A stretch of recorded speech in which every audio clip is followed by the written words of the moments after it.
This episode of Trifles is brought to you by the Baker Street Journal, the leading publication of Sherlock Holmes scholarship since 1946. Find them online at bakerstreetirregulars.com. And by supporters like you.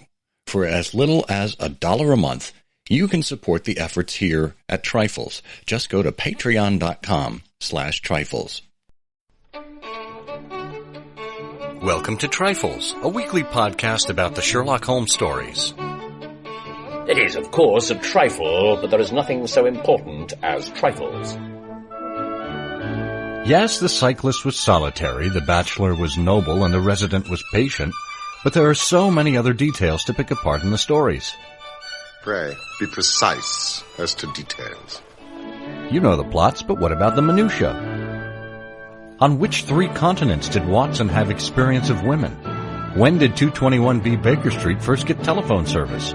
And why does Holmes prefer telegrams over writing?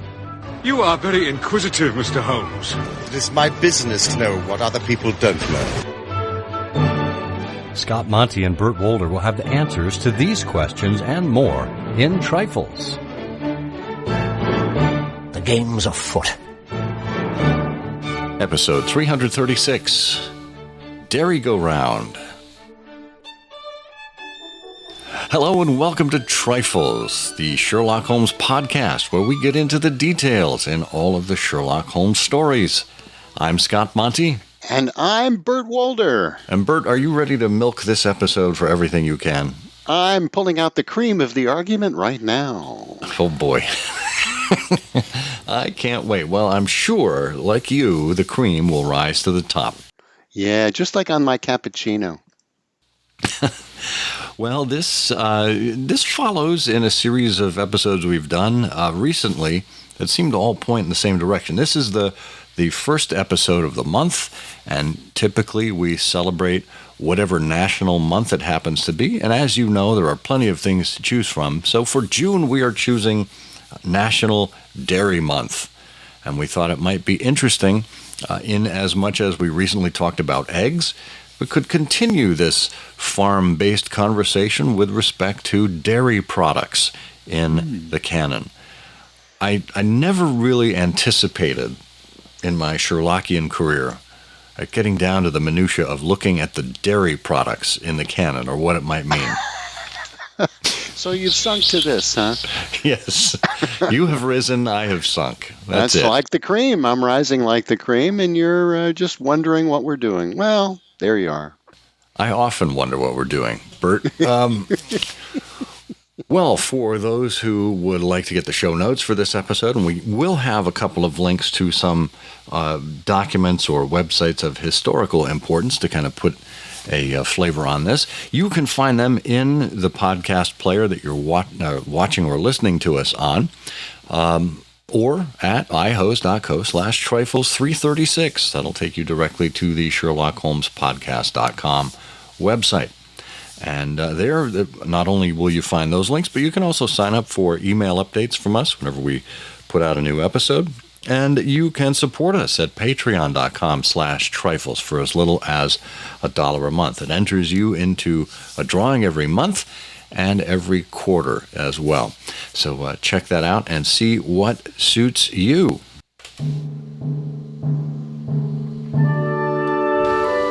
Well, it is summertime, Bert, and that certainly leads me to think about ice cream, which is always a nice dairy treat. But try as I might, I went through the canon, I could not find a single mention of the Good Humor Man.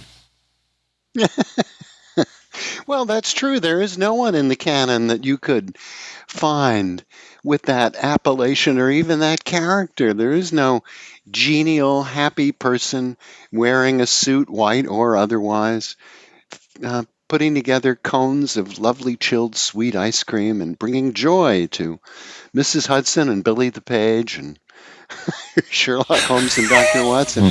That's a real... I smell a pastiche coming on. Well, it could happen. Well, we did mention in or cover in episode 259 back in, I think it was season 5, the end of season 5. We wondered if Sherlock Holmes had a sense of humor. And he did wear that funny bow tie, so all he would have to do is flip it out from under his collar and put on a nice white hat and use his sense of humor as the good humor man. Well, yeah, he did. Well, he did have a sense of humor. He just didn't have, access to. Now that is interesting. I don't know what the prevalence and availability of ice cream on a serving basis. Was it really a treat in Victorian? Well, I'm sure it was a treat. I'm sure there was ice cream in Victorian England, but in terms of it being easily available, something you would find out at parks and things like that. I don't know if that's the case. We know certainly none of his clients, none of his clients ever said, "Well, Mr. Holmes, I don't know if you'd like this, but it's sort of a warm day. Can I interest you in a dish of vanilla fudge?" That never happens. Well, Voltaire did have a quote about ice cream. He said, "Ice cream is exquisite. What a pity it isn't illegal." Well, there's Voltaire for you. After Ben Franklin, he's got to be the catchiest, Sure. catchiest, most important kind of. Yes, very good observation, Voltaire. Yeah. But ice cream. Voltaire, your cone is melting. Running right down your elbow. But there was actually a huge market for, or at least a heyday for, ice cream in the 18th century. And it was, ice creams and sorbets, but they would have flavors such as chocolate, pistachio, pineapple, jasmine, artichoke, candied pumpkin, pear, chestnut. And there were ice cream parlors at the time. In the 1700s? In the 1700s, yeah. Really? Obviously, this was a treat for the wealthy. It wasn't something that just anyone could have. But we do have an article from the British Museum about the rise of ice cream throughout Victorian England. So, but sadly, there's no ice cream mentioned in the canon. But what dairy products do we come across, and in what respect do we find them mentioned? We find them, well, it's mostly, as you would expect, because of the agrarian nature of life in England, particularly in the Victorian age. Great country of wonderful farms and interesting regions. Milk, cheese, other dairy products. In fact, even in the first case, wasn't Study in Scarlet, wasn't there obviously in Speckled Band, there's a saucer of milk for the snake, but wasn't there a saucer of milk? I can't remember what Holmes dissolved the pill in for Mrs. Hudson's very ill terrier. Yeah, it was, in fact, milk. That poor devil of a terrier had been suffering for so long, and Holmes asked Watson, I think he asked Watson, to go and get the dog from the landlady, and they took one of those pills that they found left behind at the scene of, I think, Stangerson's murder. Holmes cut it in two, and he said one half will return into the box for future purposes. The other half I'll place in this wine glass, in which is a teaspoonful of water. So they dissolved it in water, and he says you'll find. He says to Lestrade, you'll find that in time that it has everything to do with the death of Joseph Stangerson. I shall now add a little milk to make the mixture palatable, and on presenting it to the dog, we find that he laps it up readily enough. Well, now, I mean, that's obviously a very interesting chemical experiment by someone who's very familiar with describing to observers and to noting down himself in his experiment in his lab books the precise procedure that he's following. But one wonders where the milk came from. I mean, obviously it was right there, and so now, of course, if you're going to have tea, tea service or breakfast and coffee, it's you'd probably get a little pitcher of milk or cream with that. But clearly that was right to hand for Sherlock Holmes. Yeah, and evidently the the milk hadn't gone bad, which was key because the dog lapped it up immediately. He said he turned the contents of the wine glass into a saucer, placed it in front of the terrier, who speedily licked it dry. Well, So, as you have pointed out in your research and exploration for this topic, the whole issue of the smell and the characteristic and the safety of the milk, was a huge thing in Victorian England.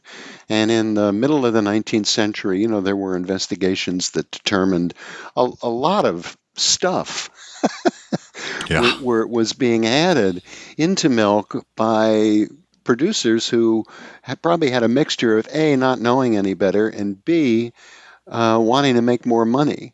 And, obviously the general populace suffered. I mean, if you were wealthy and you were part of the landed gentry, particularly with an estate on which you supported farms in a small village community, and you could depend on people you knew, cows you owned or farms that you were responsible for, you could safely enjoy milk, although in those days milk was not pasteurized. But if you were in a city, responsible for buying it in a shop somewhere, apparently there was a lot of risk associated with that. Yeah, and let's recall that pasteurization came along in, gosh, it must have been the late 1800s, early 1900s. When did Louis Pasteur do his work? Oh, Pasteur's, my memory, not that that means anything, is like 1860, Louis Pasteur. Yeah, I think that's when he did his experimentations, was in the 1860s, and it was a hard sell actually to get the dairy industry to undertake this process on a commercial level. The dairy farmers were very skittish around that, but Pasteur developed his process in 1864. And what he would do, and he actually experimented with wines. He would heat the wine to about 50 to 60 degrees Celsius, which is about 122 to 140 degrees Fahrenheit, which would be a high enough temperature to kill the microbes, but not so high that it would change the constitution and flavor of the drink. So it kept wine and beer from souring, and then it was, I think, not until the 1870s, in the United States at least, that it began to be introduced to milk. But, as you say, in the meantime, there were some unsavory things happening.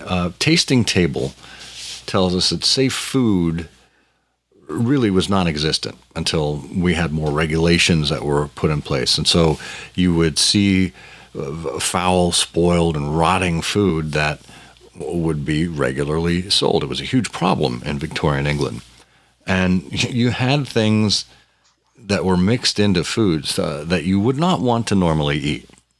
And this is going beyond the usual trope of horrible British food. We're talking about things like sawdust, chalk, even sheep's brains that were mixed into bread, sugar, and milk. And there's a wonderful link that we found from the Tasting Table article that links us to the British Library website. A little pamphlet that was written in 1850 called Observations on London Milk. And, it's if you have to make enough observations that it will form a pamphlet, odds are there's something going on in there that you probably don't want to disclose. And one of those things is that, and this pamphlet was written by H. Hudson Rugg, who described himself as, quote, a medical man. He said the most common substances that were used to adulterate milk were water, flour, starch, chalk, and the brains of sheep. My goodness. What could you possibly get with sheep's brains? What would the output be? What would it be? Prefer not to think about that. Well, according to our friends at The Atlantic, they say by mid-19th century, the standard profit-maximizing recipe for milk was a pint of lukewarm water for every quart of milk after the cream had been skimmed off. And the liquid at that point would be bluish. So dairymen would add plaster of Paris and chalk to whiten it. And then to replace the skimmed off layer of cream, and for anyone who remembers or has heard of the days of the milkman, you know, your milk would be delivered in bottles at your doorstep. There'd be a little foil cap on it. And usually there would be a little layer of cream on the top that you could take off and you could use for other recipes or, you know, enjoy however you enjoy cream. But to replace that skimmed off layer of cream that these dairymen had taken out, they might add a final flourish of pureed calf brains, or in England, pureed sheep's brains. Got brains? Yeah, wonderful. Yeah. Well, with that history in mind, let's take a quick break, let everyone go to the refrigerator and get a nice cold glass of milk. Let everyone turn off the episode and go to the next one. Yeah, and you can join us here after the break for a discussion about where else we would find milk and other dairy products in the canon. Stay tuned. The Baker Street Journal has undergone minor changes from time to time, but the good news is it still looks and feels the same as it has over the last decade, even though it has a new editor. Dan Andriacco brings the sensibilities of a journalist, editor, and lifelong Sherlockian to the BSJ as he takes over for Steve Rothman, who spent 23 years in the editor's seat. In his outgoing editorial, Steve reminds us about the attraction and staying power of the Baker Street Journal. When I started reading submissions for the Journal in the autumn of 1999, I was impressed by their quantity and quality. 23 years on, that judgment hasn't changed. I am regularly amazed by Journal's writers' ingenuity. They are curious, imaginative, and widely read. And he's absolutely right. Get yourself on a list of subscribers so you too can be impressed with what Baker Street Journal writers have to say on a quarterly basis. Simply go to bakerstreetirregulars.com and sign up today. Well, Bert, I don't know if your stomach was churning during that break. If it was, maybe it produced butter. Maybe it did produce butter. Well, you know, it's an interesting topic because, you know, Sherlock Holmes does spend a lot of time in London, but he spends a considerable amount of time in the countryside. He's all over the place. I mean, as we know, he's in Tibet, he's in France, but he spends a considerable amount of time in the countryside.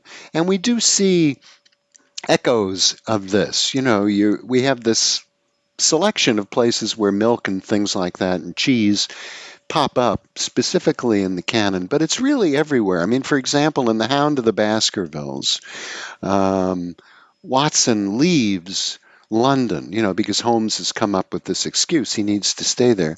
And Watson basically says, you know, I had this journey, he tells us, with Dr. Mortimer and Sir Henry.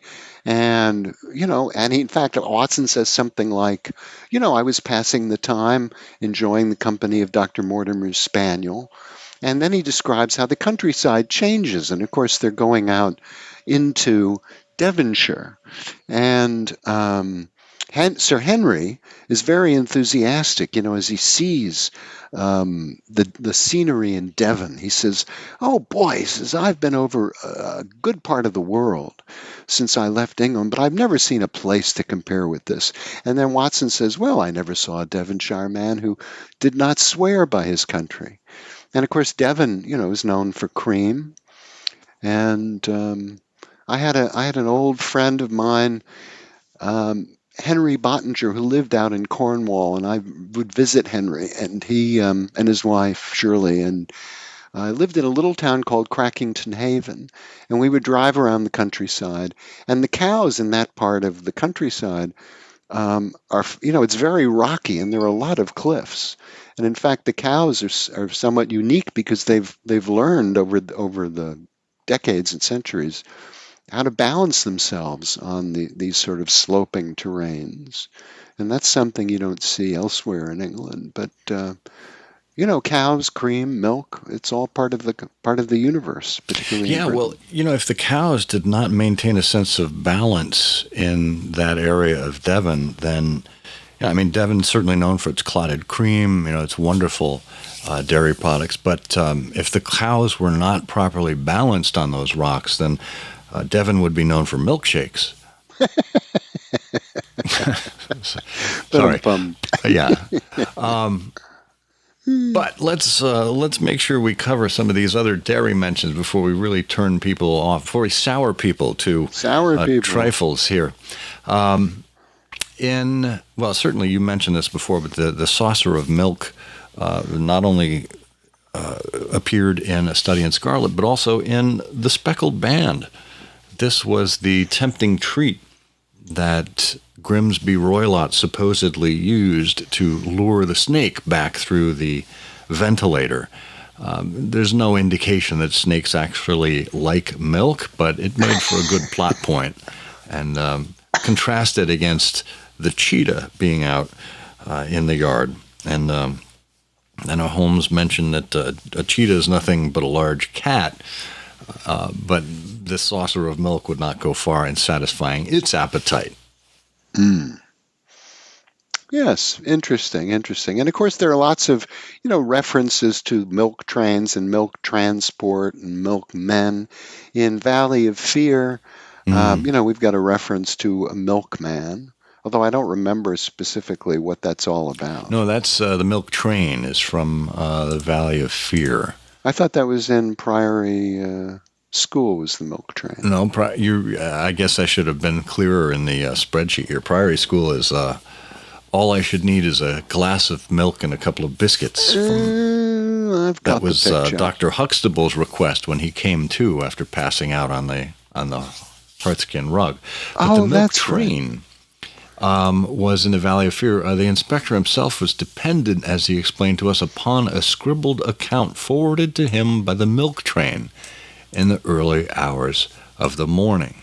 This would have been out at Burlstone. Of course, the milk train was, as it indicates, a train that hauled milk, but it operated at the early hours of the morning. So it could have been used to transport messages that needed to be at a certain place at an early hour. Yeah, very good.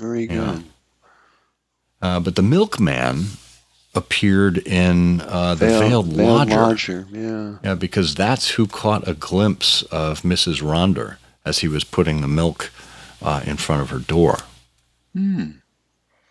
Interesting. Our milkman got a glimpse of her once peeping out of the upper window, and he dropped his tin and the milk all over the front garden.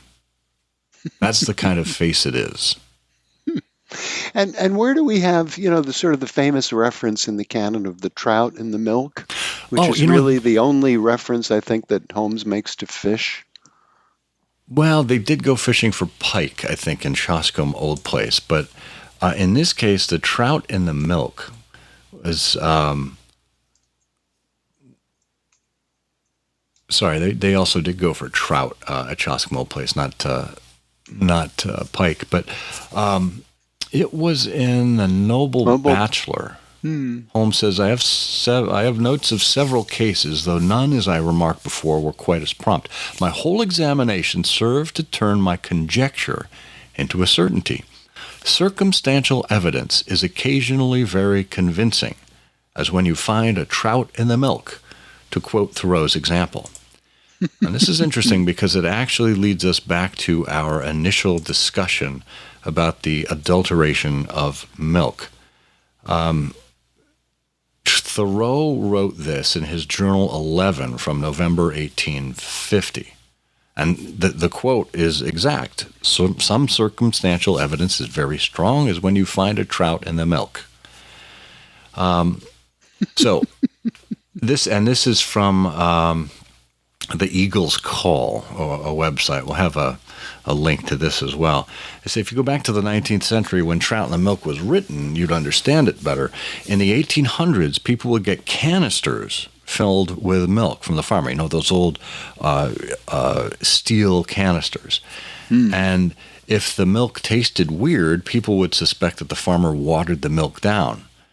And sometime later, when people poured the milk out, they found trout. How did the trout get in the milk? Well, the farmer dunked the canister in his creek to add water. People didn't have to see the farmer water the milk down because they had very strong circumstantial evidence, the trout in the milk.